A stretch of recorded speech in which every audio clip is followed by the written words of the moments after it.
Stan has something that's characteristic of the people that sound like they've done something to tap zero-point energy. Has high frequency, high voltage, and there's a combination of the two at which something occurs. With Chernetsky in Russia, it was what he called a self-sustaining discharge. The tube would run by itself. When Stan gets this effect, the amount of hydrogen and oxygen that are emitted off these two electrodes is a step function.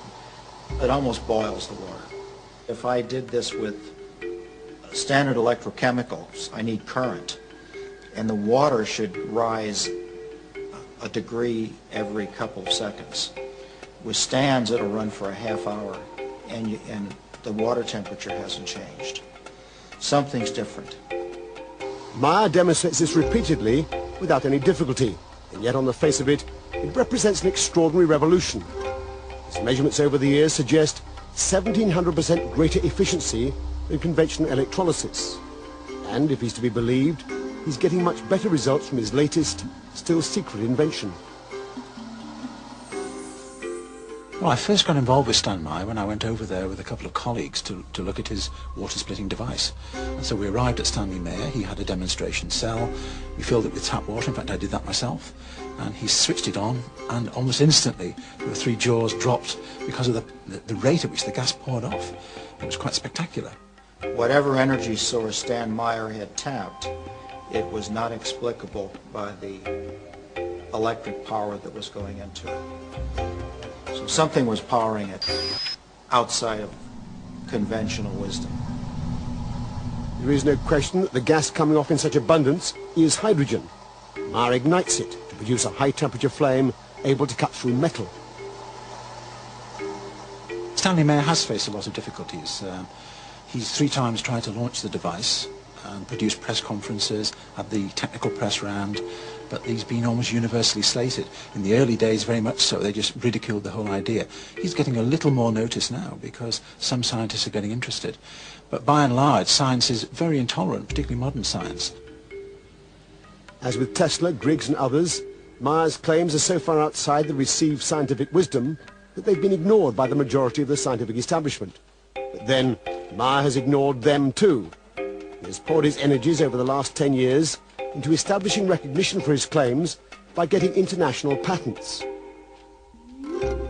In the processing, there was a great deal of difficulty in trying to process the legal paperwork in such a way as to allow the Patent Office to fully understand what was actually occurring.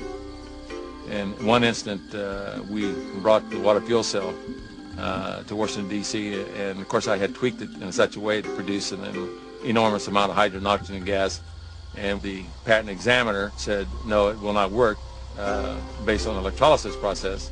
And when we turned it on and produced an enormous amount of hydrogen and gas, the examiner finally realized that we were doing exactly that, and went out in the hallway and started screaming and hollering to everybody on the floor, put out all your cigarettes, hydrogen's in the building.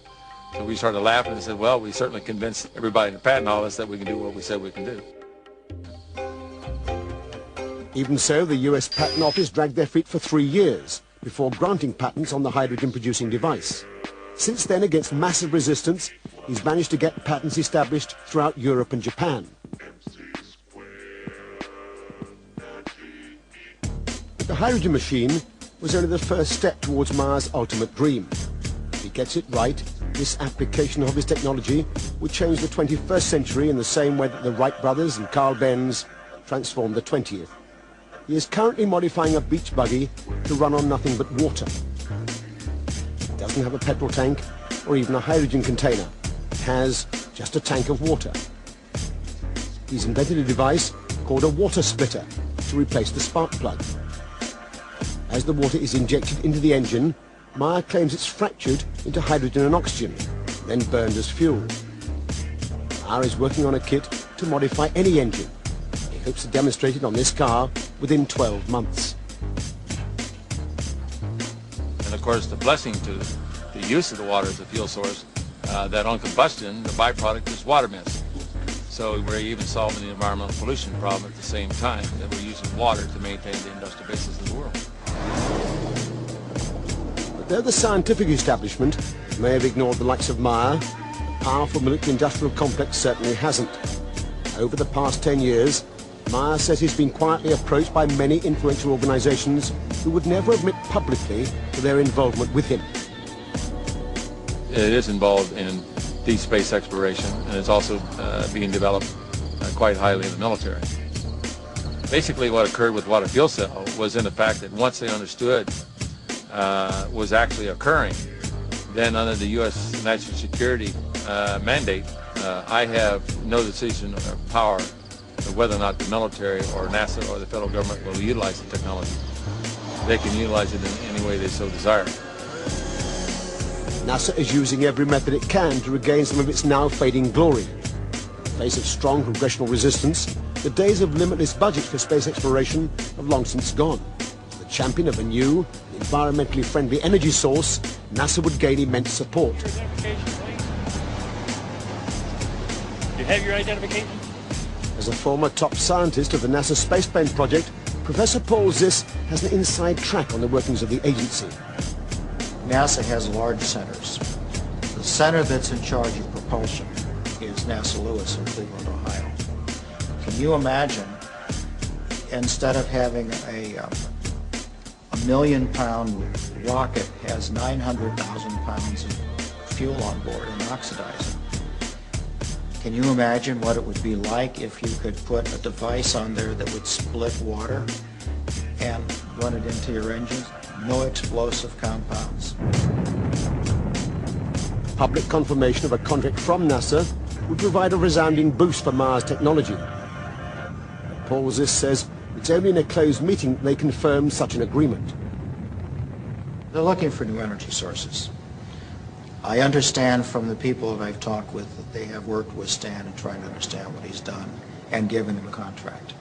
I also understand with the bureaucracy in Washington and the congressional oversight as to why they would never admit. When new technology comes in existence, there's a great resistance to it because it can affect a lot of economic factors. In this particular case in the United States, we pay out roughly about $200 billion a year for foreign oil. It's quite obvious that the Arabs would pay $200 billion to try to keep this type of technology out of the economy. And many times over the last decade, I have been offered enormous amounts of money to simply sell out or to sit on it. The Arabs offered me well over $1 billion cold cash simply to sit on and do absolutely nothing with it. My life has been threatened many times. Of course, I happen to believe in the power of angels. And if I don't believe in the power of angels, I don't believe I'll be around here too long.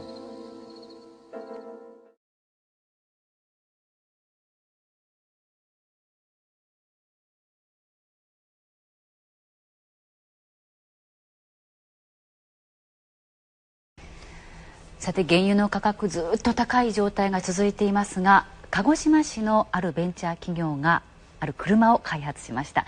動力の鍵は水です。この車、ガソリンは一切使いません。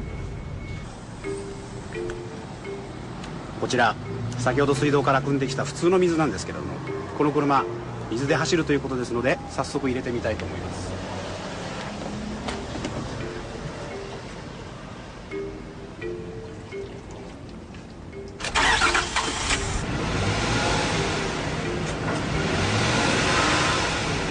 ご覧の通り、エンジンは何事もなく快調に回っています。排気ガスもほとんどがただの水蒸気。地球温暖化の原因となる二酸化炭素は全く含まれていません。水です。エンジンは市販の車を改造しました。まず送り込まれるのは水素です。点火して水素が燃えた直後、水を霧状に噴射します。水素が燃える熱で水は気化して水蒸気になり、爆発的に膨らみます。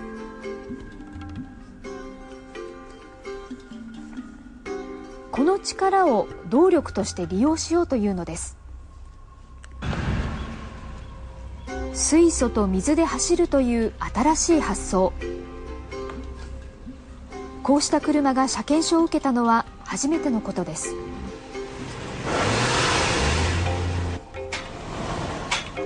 早速一般の道路での試験走行が行われました。会社側によりますと、満タンの水素タンクで走る距離は150キロ、スピードは時速180キロまで出ます。試験は2年間。国土交通省はこの間に得られたデータをもとに一般向けに量産化できるか検討することにしています。